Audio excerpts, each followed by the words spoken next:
All right, our final segment of the evening is, hey Sean, them E3s are going on. Did you know I that? did. I heard a little something about it on social media, and everywhere I turn. Yeah. So Sony, so the big three, Sony, Nintendo, and Xbox, had their press conferences. Nintendo actually had it this morning. Well, this morning over in LA, it was like noon here.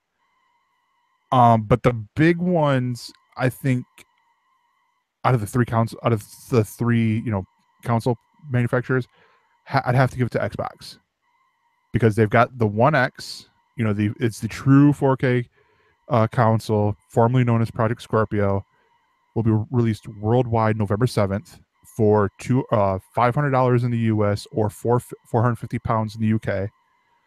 Um, and Microsoft is promising 22 new exclusive games through 2017 and 2018, including Forza Motorsport 7, Metro Exodus, and Anthem. Anthem looked beautiful.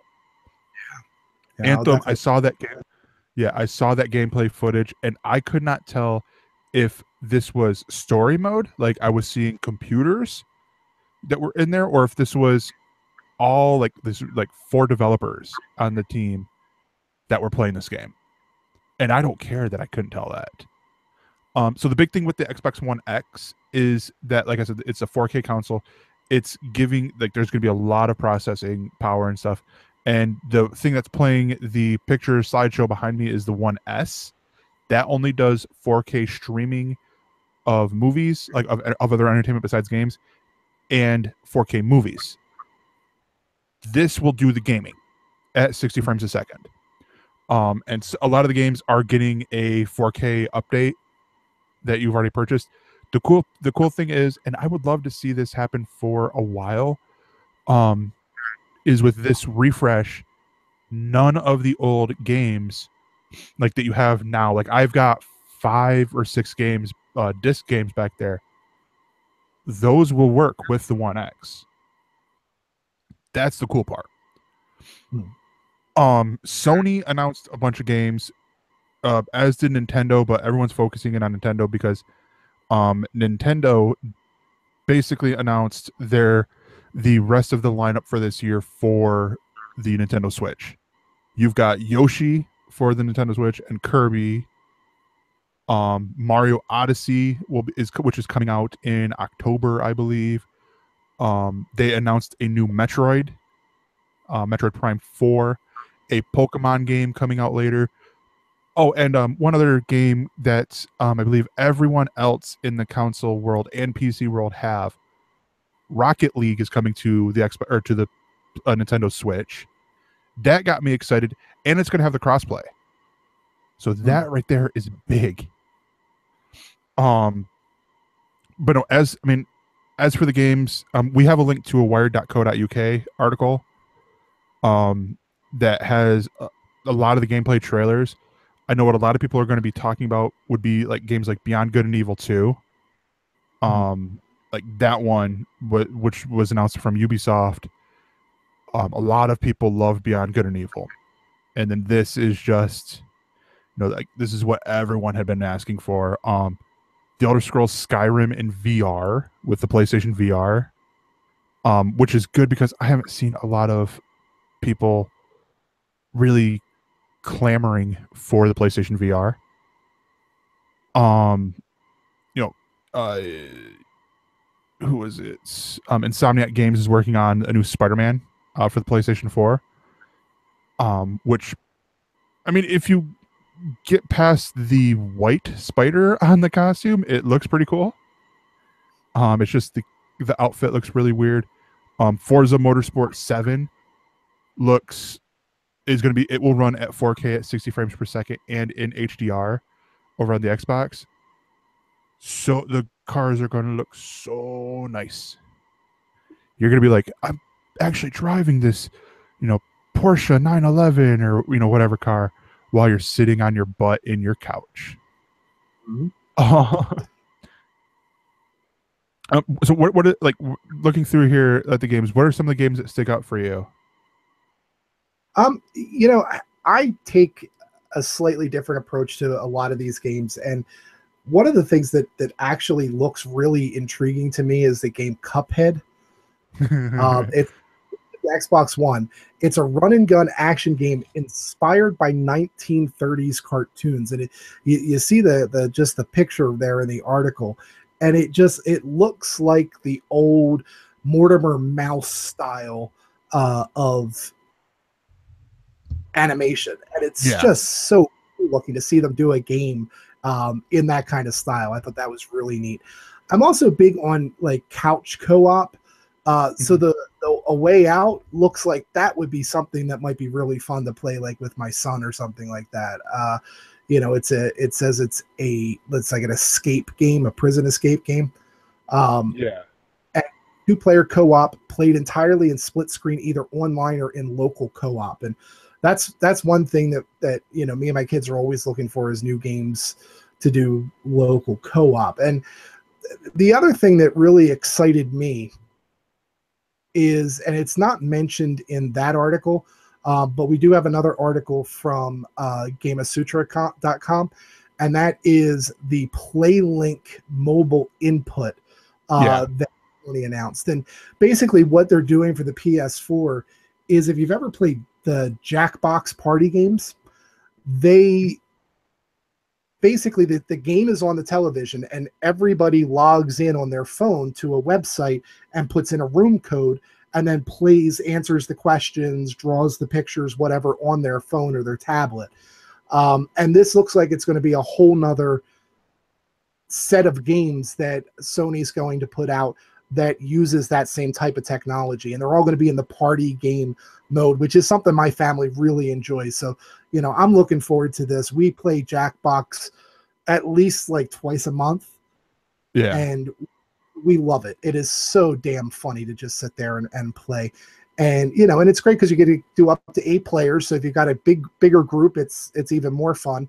Um, I looked at this and I thought, well, you can go one of two ways. You can either look at this and say Sony is ripping off Jackbox, or hey, we're getting a whole lot more Jackbox without it having to be Jackbox. And I Yeah. think one of the nice things is the very first one they're releasing is going to be free for the PlayStation Plus members. That's going to be Mhm. their first game in July, which is actually how I found out about this. Was there was a link about them announcing the first free game for July, and I clicked on it to see what it was, and I found out about this play link, and I'm like, oh, this is for those of you who like the party games and like Drawful and Quiplash and all those things.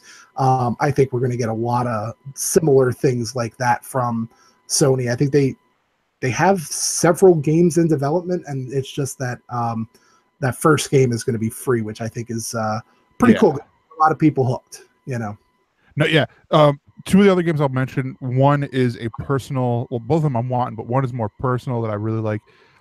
Because I'm in the middle of playing the game beforehand, which is a sequel but a prequel. Is Life is Strange Before the Storm. I'm in the middle of playing on my PC right now. Life is Strange. It's a 5-part episodic game where you're playing as this girl at this like academy college type place, and you go through and you realize you have the power to turn back time. Much like the song, but you can only do it so far. You can only go so far back. Otherwise, brain hemorrhage or whatever. And seeing this, I did not know they were even working on a sequel to Life is Strange. I'm like I said, I'm only on I think I'm on episode 3 of the original. But the soundtrack on there, amazing. Um, it's like I would buy the CD of the Life is Strange soundtrack if I could find it, and I probably could find it. I just haven't really looked. But then the other one that a lot of people, and this is one I actually watched at work. Like I'm sitting here with my phone, my headphones plugged into it, watching this while I'm supposed to be selling phones. I mean, while there's no one around, and I'm still selling phones and stuff like that. But Star Wars Battlefront 2. So this is the sequel to Star Wars Battlefront. It's going to actually have a single player campaign. That's Yes, honestly, that single player campaign alone, and having the actress who played Shiva Kamini Komasala from the League in there, that is what is getting me to where, like, that's, basically, if they had a first person or single player campaign in Battlefront 1, I would have bought that because it's $20 right now. But because it's basically multiplayer, get in there, multiplayer. This it's going through all 3 eras. You got some of the prequel stuff. The single player campaign is going to bridge between episode 6 and The Force Awakens. So all that looks really cool. The other thing that I'll mention is Nintendo is going the way of Xbox and Sony, but they're doing it cooler. So Nintendo with the Nintendo Switch, and this is something my friend told me. So this is, I'm that one guy that heard it third hand, so some of the information might get tweaked a little bit. But so Nintendo is going to do a version of Xbox Live. They're going to do a live, to play the multiplayer games. You have to have this service. It's going to be $20 a year. I don't think it's in this article. It's going to be like $20 a year. But with Xbox, how you have the games with gold, this is going to give you access to their full back catalog. So everything they have available that you can play on the Switch, it's going to be available. Cool. No, every 2 months or every 2 weeks, we're going to switch out 1 or 2 of the games to bring in something else for you. And then we're going to do free play weekends. None of that crap. It's just be like, oh, you want to go play Super Mario 3? Well, download it. There you go. Sort of deal. That stuff is really cool. And we're still in, that was just the press conferences that we talked about. There's still, like days on the floor where you'll see, like The Verge and Engadgets and, all these other IGN on the floor doing floor reports throughout the next like 2 or 3 days. Is there anything else that really interested you from the hearing some of the things? No, I mean, that's I think it's interesting that there's 2 pretty big titles coming out that are pirates. There you got the Skull and Bones, and then you've got the Sea of Thieves. So I think pirates come back. No, yeah. So I thought that was, and the other thing, I definitely agree with you about the Star Wars thing, because we got our PlayStation 4 for Christmas, and it was the Star Wars Battlefront bundle. And so, I mean, we got it free with it, and all of us in my family said the exact same thing: is the one thing that this game is missing is the single player campaign. So seeing that they're doing that with Battlefront 2, I'm inclined to go and get that. If it was like 1, I wouldn't be interested, but having the single player campaign, being able to run around in the Star Wars universe is pretty cool. Yeah. So I got a question for you, Sean. Yes. What would you say if you had a HTC Vive and one of those like penny horse things that went and moved? What would you say if that was a game? I think it'd be interesting.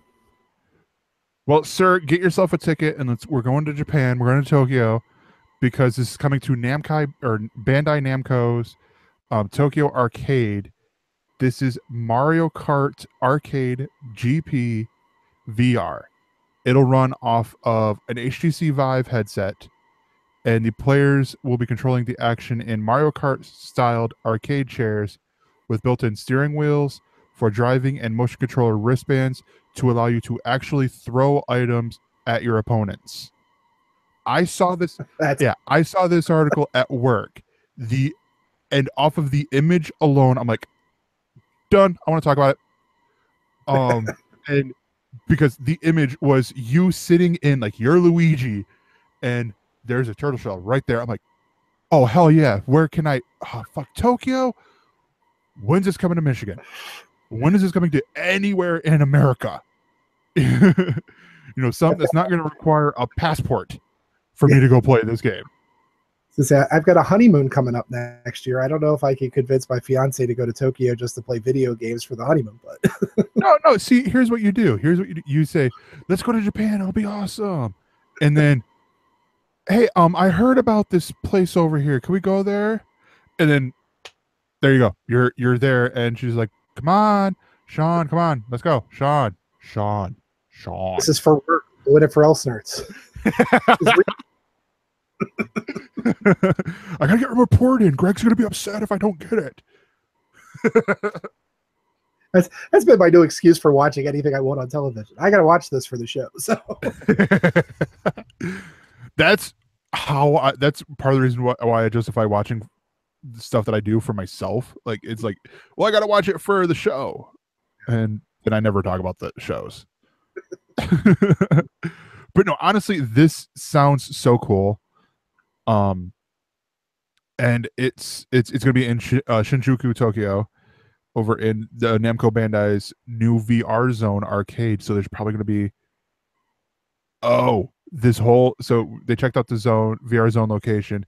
It involves piloting mechs, driving trains, and rescuing kittens. Started out great with piloting mechs. Oh hell yeah! But then rescuing kittens. Oh, come here, kitty. Come here, kitty, kitty. That part is just sort of where it loses me a little bit. and I know the perfect place to put this in America too is probably in the big Nintendo store right there by Rockefeller Center in New York City. Oh yeah, or that Mall of would be, America. yeah. Yeah. Or, any of them giant malls. We got one here, over by Detroit. It's like the Great Lakes Plaza or whatever. I don't know what it's called. They can basement. Where they, yeah, yeah. Basically anywhere that has a Legoland should have, or like Lego store should have this in there too.